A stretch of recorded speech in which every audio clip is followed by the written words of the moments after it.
Okay, take a look at this. So there's this really important file on my phone and I need to add it to my Linux PC the moment I hit next. And when I do, it instantly launches a portal on my Android phone. And now I can just add the files over there, and when I hit send, it gets instantly uploaded to my PC. This is CrossLink. Let me explain. Okay, last month was crazy. I had collaborations with Xiaomi, and then my package got stuck in customs, and then I traveled to one of the most remote locations on the planet in order to shoot the perfect photography review. And I was so consumed with work that I literally could not post for around 40 days on this channel. Not to mention, I also ended up missing the latest iteration of my favorite desktop environment. But that doesn't mean that I forgot everything. I actually carried my trusty Linux PC and created something really interesting, something that I'm very proud of, and that is CrossLink. And in today's video, I'm not just going to talk about CrossLink, but also all the other stuff that I've created in the meantime.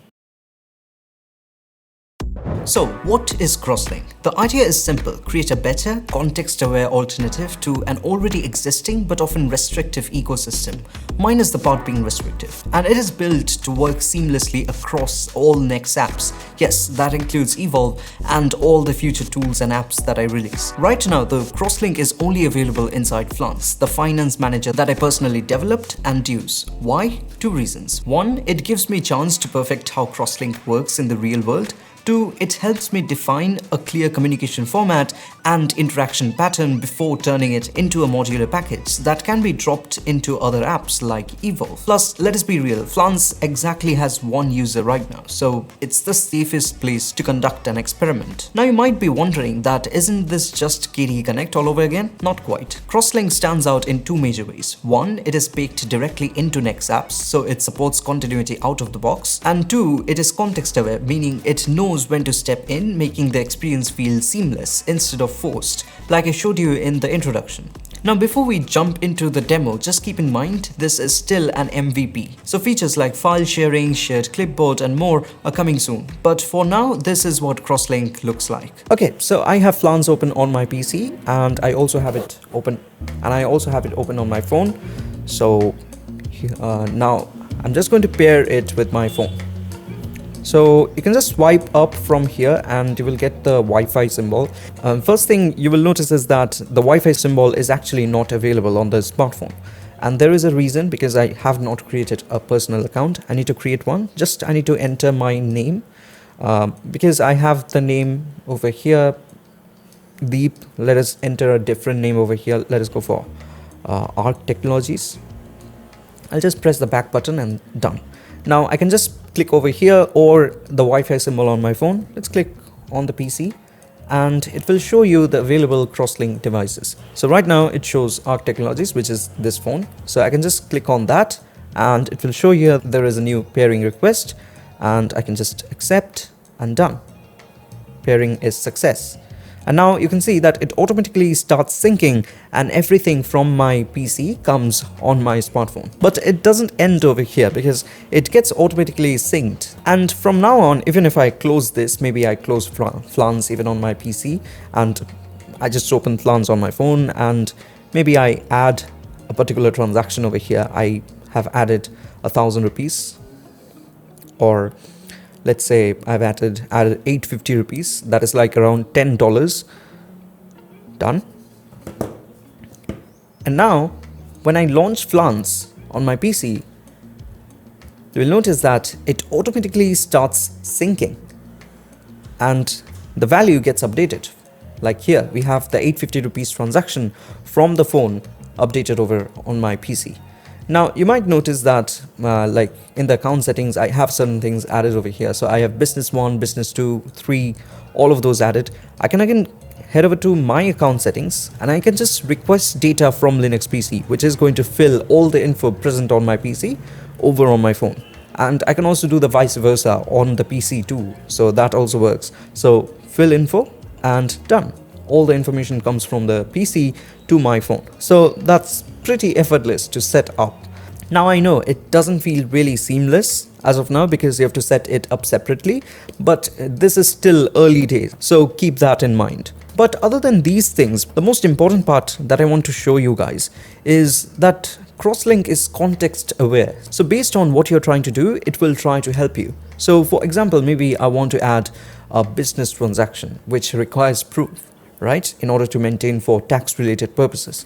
So maybe 1200 rupees transaction sample. Okay. Biz transaction. And I'll just mark it for business. And now I'll choose the business from here, and this transaction is in US dollars. So just change it to INR. Done. So we don't need the exchange rate over there. Or let me just keep it in US dollars.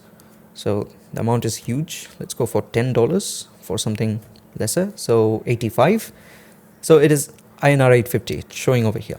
Now when I click next, it will ask me for proofs.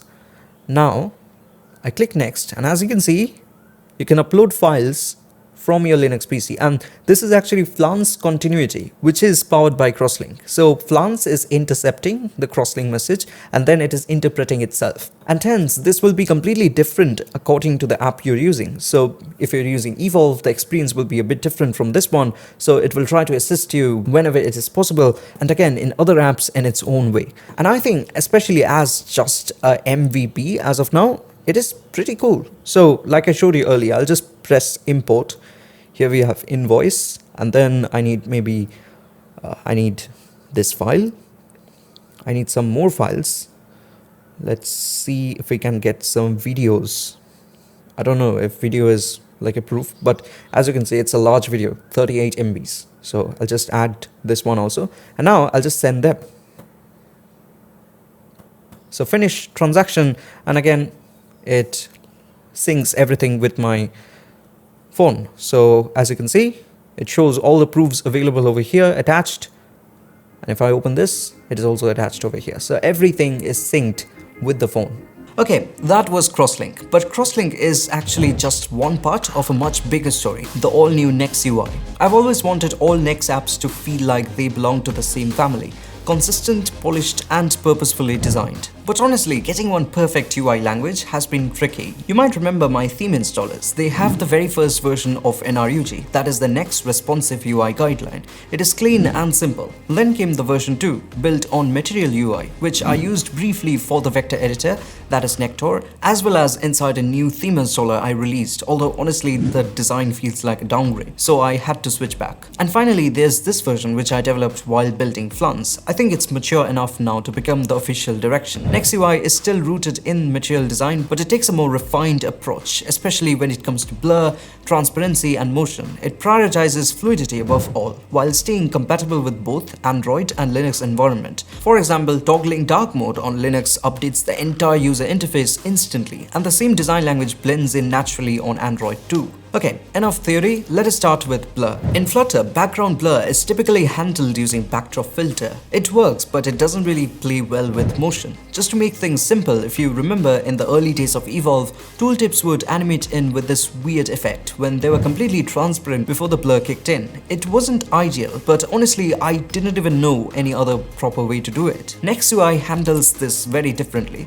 It not only works with blur during motion, but also supports things like drop shadow and other layered effects without falling apart. It's built around a custom appear effect widget, which uses a mix of scale, opacity, and blur based on what's needed in the transition. And one big reason it doesn't look weird is that it actually adapts the size of the widget to account for the blur. Blur actually tends to make things look slightly larger than they are. It spreads out visually. Nex UI adjusts that by scaling the widget down so it looks the right size even when blurred. You can really see the difference when it transitions back, unblurring while fading in. It just looks right without that awkward flicker or pop. Even the drop shadows behave better here compared to using Flutter's default backdrop filter. It's subtle, but once you notice it, the default blur just doesn't cut it anymore. Next up, we have Model X, another core component of Nex UI, built specifically for floating elements like dialog boxes. I won't go too deep into this one since you have already seen it in action earlier while I was showcasing the other components. The important thing here is that it is adaptive, so it changes size smoothly based on the components visible. Okay, this brings us to the end of Nex UI. It will be implemented in Evolve too, but much of Evolve will continue to look like a GNOME app.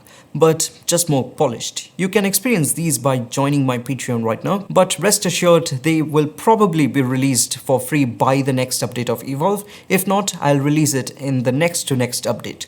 For more videos related to Nex and the software that I release, subscribe to Nex. You can also follow the same on Instagram. Thank you so much for watching. Do like, share and subscribe, and I'll catch you in the next one.